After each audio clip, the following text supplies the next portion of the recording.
ಈಗಾಗಲೇ ಕೋರ್ಟ್ ಆದೇಶದಂತೆ ನಾನು ನಾಳೆ ಕೋರ್ಟಿಗೆ ಹಾಜರಾಗಬೇಕಾಗತ್ತೆ. ಆ ಹಿನ್ನೆಲೆಯಲ್ಲಿ ನಿನ್ನೆನೂ ಬೆಳಗಾಮಲ್ಲಿ ನಮ್ಮೆಲ್ಲ ಅಧಿಕಾರಿಗಳನ್ನು ಕರೆಸಿ ಅವ್ರಿಗೆ ಕೂಡ, ಯಾಕಂದರೆ ಕ್ಷೇತ್ರವನ್ನು ಮೇಂಟೈನ್ ಮಾಡೋದು ಜನಸಾಮಾನ್ಯರ ಕೆಲಸಗಳಾಗುವಂಥದ್ದು.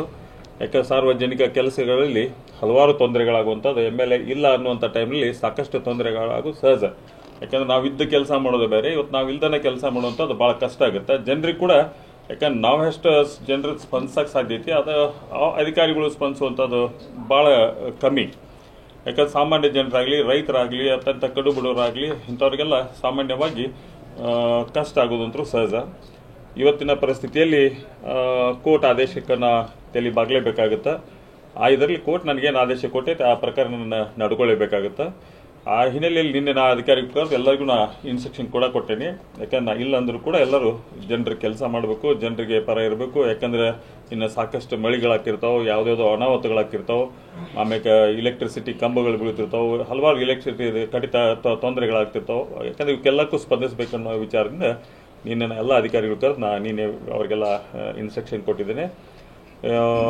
ಜೊತೆಗೆ ಯಾಕಂದರೆ ಈ ಬಾರಿಗೆ ಶಾಸಕನಾದ ನಂತರ ನಾ ಕ್ಷೇತ್ರದಲ್ಲಿ ಇರಾಕಿಲ್ಲ, ಬಟ್ ಕ್ಷೇತ್ರದಲ್ಲಿ ಇಲ್ಲ ಅಂದರೂ ಕೂಡ ಸಾಕಷ್ಟು ಪ್ರಮಾಣದ ನನ್ನ ಕ್ಷೇತ್ರದಲ್ಲಿ ಕೆಲಸಗಳಂತೂ ಯಾವ ಕೊರತೆ ಆಗಿಲ್ಲ. ಎಲ್ಲರೂ ಸೇರಿ ನಮ್ಮ ಮುಖಂಡರುಗಳಾಗಲಿ ಅಥವಾ ನನ್ನ ಪತ್ನಿ ಆಗಲಿ, ನನ್ನ ಮಗಳಾಗಲಿ, ಎಲ್ಲರೂ ಸೇರಿ ಇವತ್ತು ನಮ್ಮ ಪಕ್ಷದ ಇಬ್ಬರು ಅಧ್ಯಕ್ಷರುಗಳಾಗಲಿ ಎಲ್ಲರೂ ದರ್ವಂದಹಳ್ಳಿಯಲ್ಲಿದ್ದಂಥ ನಮ್ಮ ಮುಖಂಡರುಗಳು ಜವಾಬ್ದಾರಿ ಅಂತ ಒಂದು ಎಲ್ಲ ಕೆಲಸಗಳನ್ನ ನಿಭಾಯಿಸಕತ್ತಾರೆ. ಆಮೇಲೆ ಜನಸಾಮಾನ್ಯರ ಕೆಲಸ ಕೂಡ ಭಾಳ ನಿರಂತರವಾಗಿ ಎಲ್ಲರೂ ಕೂಡಿ ಸೇರಿ ಆ ಕೆಲಸ ಅವ್ರಿಗೆ ಯಾವುದೋ ಸಮಸ್ಯೆಗಳು ಬಂದರೂ ಕೂಡ ಅದನ್ನು ಬಗೆಹರಿಸುವಂಥ ಕೆಲಸ ಕೂಡ ನಮ್ಮ ಜನ ಮಾಡ್ತಿರ್ತಾರೆ. ಜೊತೆಗೆ ಕೂಡ ವಾರಕ್ಕೆ 2 ದಿನ ಇಲ್ಲಿ ಬಂದು ಕುಂತು ಯಾರ್ಯಾರು ಸಾಮಾನ್ಯವಾಗಿ ಜನರ ಸಮಸ್ಯೆಗಳಿರ್ತಾವೆ ಅಷ್ಟು ಸಮಸ್ಯೆಗಳು ಕೂಡ ನಾನು ಕೂಡ ಸಾಲ್ವ್ ಮಾಡ್ತಿದ್ದೆ. ಬಟ್ ಇವತ್ತು ನನಗೆ ಕಷ್ಟ ಬಂದಿರ್ಬೋದು. ಇವತ್ತು ನನಗೆ ಕೋರ್ಟ್ನಿಂದ ಮೊನ್ನೆ ಬೇಲ್ ಕ್ಯಾನ್ಸಲೇಷನ್ ಆದಿದ್ದರಿಂದ ಇವತ್ತು ತೊಂದರೆ ಆಗೋದಂತರೂ ನನ್ನ ಕ್ಷೇತ್ರದಲ್ಲಿ ಸಾಮಾನ್ಯವಾಗಿ ಸಹಜ. ಇವೆಲ್ಲ ಇದರಿಂದ ಇವತ್ತು ನಿನ್ನಿಂದ ಕೂಡ ನಿನ್ನೆ ಆಗಲಿ ಇವತ್ತು ಜನರನ್ನು ಭೇಟಿ ಆಗ್ತಾನಿಲ್ಲ, ಸಾಯಂಕಾಲವರೆಗೂ ಜನ ಭೇಟಿ ಹಾಕಿರಿ. ಇವತ್ತು ನಾಳೆ ಕೋರ್ಟಿಗೆ ಅಟೆಂಡ್ ಆಗಬೇಕಾಯ್ತು.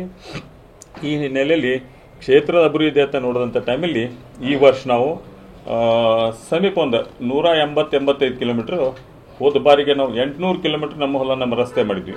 ಬಟ್ ಈ ಬಾರಿಗೆ ರಸ್ತೆಗಳ ನಿರ್ಮಾಣ ಮಾಡಿ ಅದ್ರ ಜೊತೆಗೆ ಈ ಸಲ ಕಡೀಕರಣ ಮತ್ತು ಮೋರಂ ಕೇಸಿಂಗ್ ಮಾಡುವಂಥ ಕೆಲಸ ಮಾಡಿದ್ವಿ.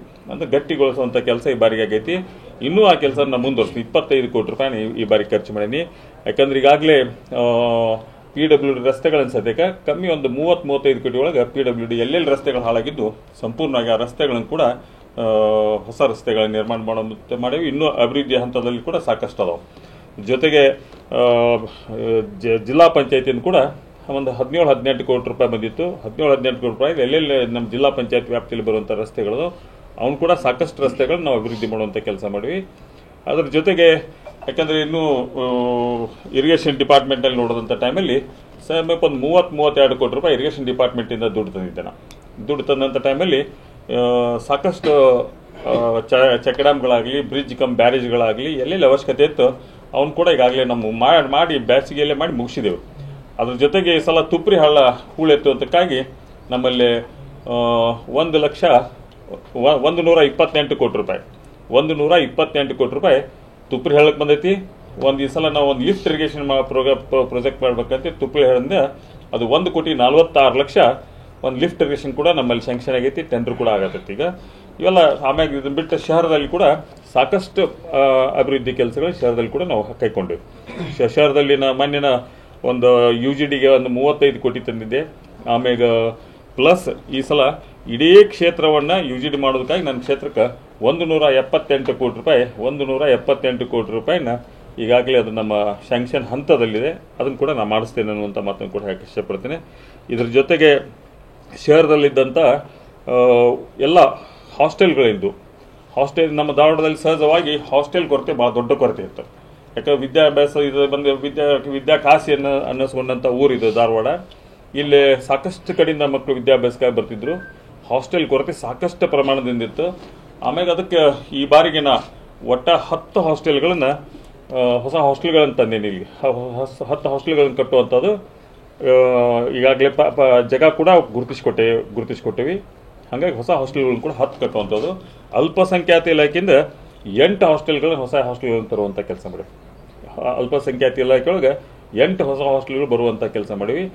ಜೊತೆಗೆ ಅಲ್ಪಸಂಖ್ಯಾತ ಇಲಾಖೆಯಿಂದ ಒಂದು ಮುರಾರ್ಜಿ ಸ್ಕೂಲನ್ನು ಈ ಸಲ ಹೊಸ ಸ್ಕೂಲನ್ನು ನಾನು ಸ್ಯಾಂಕ್ಷನ್ ಮಾಡ್ಕೊಂಬಂದೇವಿ. ನಮ್ಮ ಧಾರವಾಡ ತಾಲೂಕು ತಿಮ್ಮಾಪುರ ಗ್ರಾಮದಲ್ಲಿ ಅದನ್ನು ಈ ಜಾಗ ಕೂಡ ಗುರುತಿಸಿಕೊಟ್ಟೇವಿ. ಅದು ಕೂಡ ಪ್ರಾರಂಭ ಆಗಿದೆ.